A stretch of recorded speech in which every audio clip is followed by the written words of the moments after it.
Hello builders, and welcome back to the World Zoo project, a giant zoo where I am trying to build a habitat for every species in the game. And in today's video I have for you the Gemsbok, an animal that lives in the more arid and dry regions of the African savanna. And remember, if you enjoy this video, why don't you click that link down below in the description and come join me over on Twitch, where I am building this zoo along with other projects live over there. But without further ado, let's get on with the building for this African adventure habitat. We start off, as always, building a viewing area for the guests. I always prefer to build my structures first before working on the habitat. That way I can just build around these structures with the rocks and trees and kind of blend them into nature.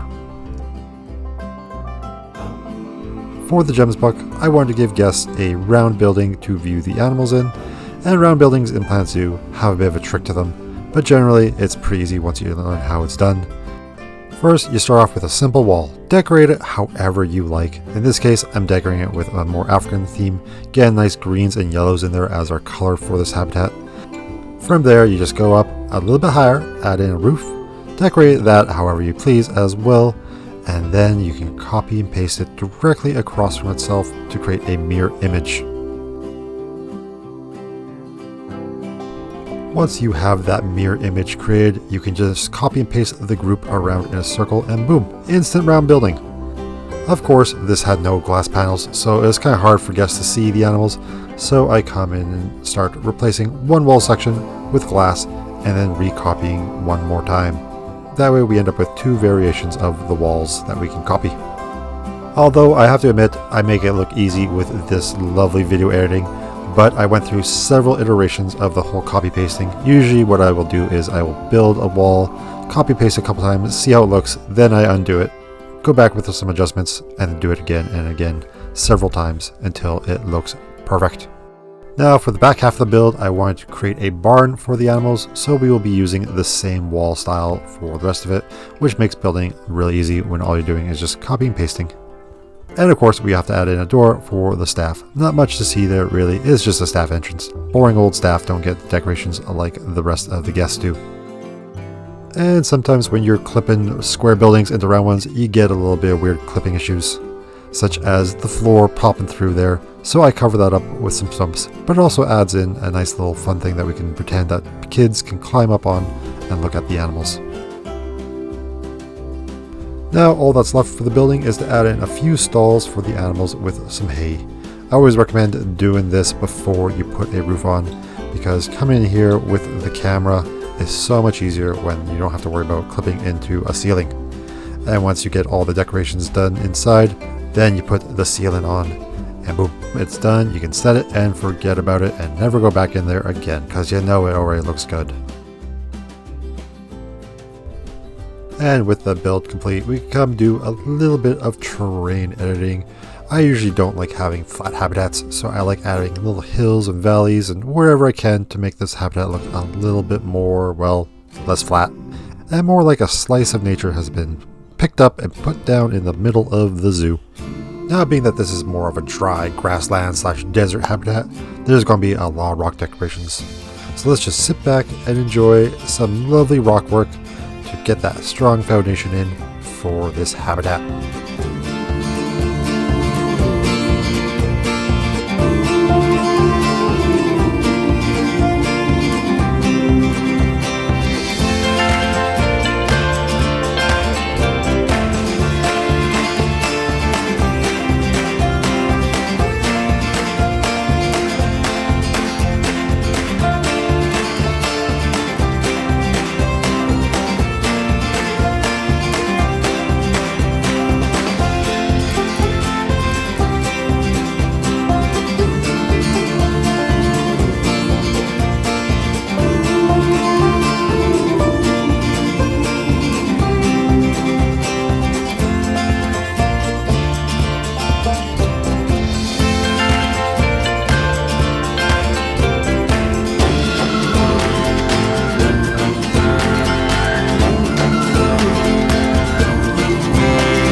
Just like that, all that rock wall is complete. Now let's take a momentary break from that and come and do one more viewing area for the guests.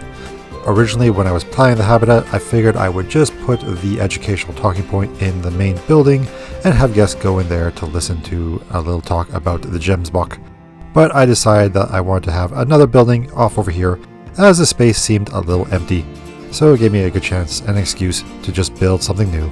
Although the style isn't particularly new, we're still using that same green and yellow that we had in the other building. Although I get to change up a few things here by adding a little flair with these large African horns, which I've never had a real excuse to use in any of my builds previously, so it felt good to finally use them.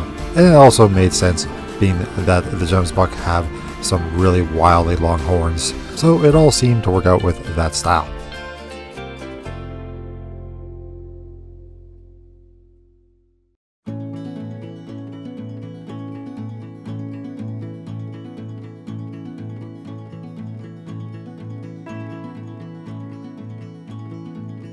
Overall, I'm happy with the way this building turned out, and it adds a nice bit of flair to the middle of the habitat, making it look a little less boring.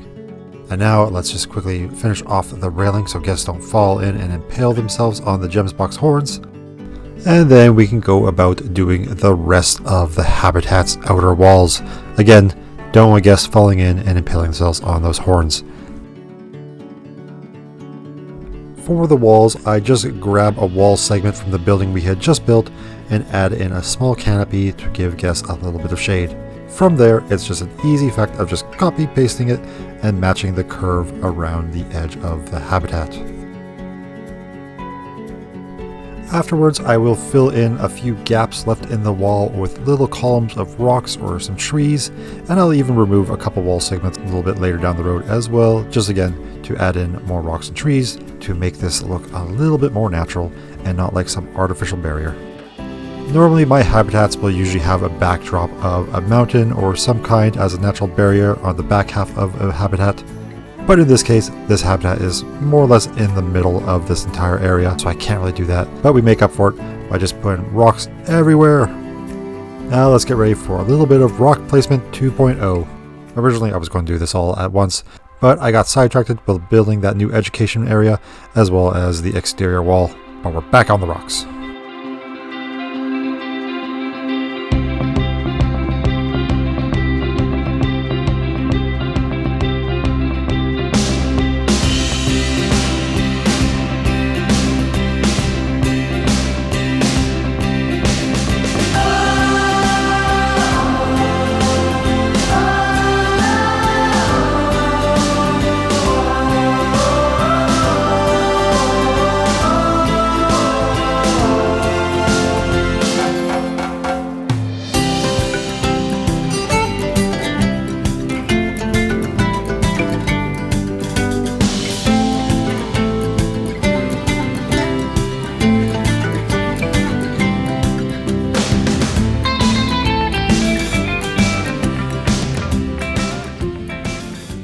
And there, with all the rocks complete, we can now start planting all the trees in.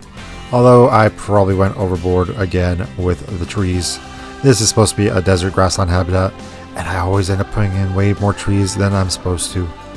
As I make this video, you know what? I think I might just end up going back into my save file here next time I load up the zoo, and maybe just remove a couple trees here and there throughout this habitat, just to make it again look a little bit more like the savanna. And maybe I should remove some of these plants around here, but I decided that this is going to be by the river and it's a little bit of an oasis for their habitat, so the Gemsbok can just come over here and graze a little bit on that lovely grass. But let me know in the comments down below what you think. Should I adjust this habitat and remove some of these green patches around the feeders and just make it a little bit more of a desert? I'd be interested in knowing what you think. I always welcome input from others for these habitats. I realize that is a dangerous thing asking for opinions on the internet, but here we go, I'm going to risk it. Feel free to give me criticisms on any of my builds. It's the only way I can improve is by listening to others. I have thick skin, or at least I think I do. Now here comes Old Man Stone telling you a story of his old university days. Back in the day, during my graphic design courses, our teacher would have us present our projects to the class, and we would have to tear into each other. We would have to talk about what was wrong with it, how to improve, and you know what? I really appreciate those classes, because they taught me how to accept criticism without taking it too personally.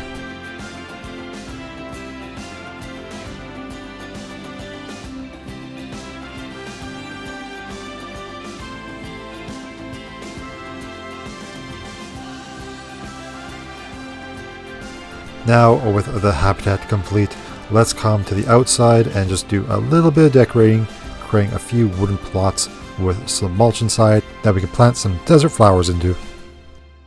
And while that gets built, let me do a proper outro for this video as we are coming to a close. But we will finish off with a cinematic road tour for this habitat. Now builders, if you enjoyed this video, make sure to do all those YouTuber things. I know it's expected for me to ask you to like and subscribe and do all those things, so feel free to do it. It helps the channel grow a little bit. Or don't, it's up to you. I'm not going to make you. But imagine if you watched to the end of this video, maybe you enjoyed it enough to give a little like. Or click that link in the description to join me over on Twitch, and then you can come see this zoo live over there. To be honest, this zoo doesn't have much more in it over on my Twitch channel, being that I have almost completed the entire zoo. So come give me a follow and you can get your own personal tour of the zoo, and also you'll get your name in the zoo as well, because all followers get put in the zoo. But that's all I got to say now, so let's end this video with a cinematic road tour. Well builders, have a good one. Goodbye!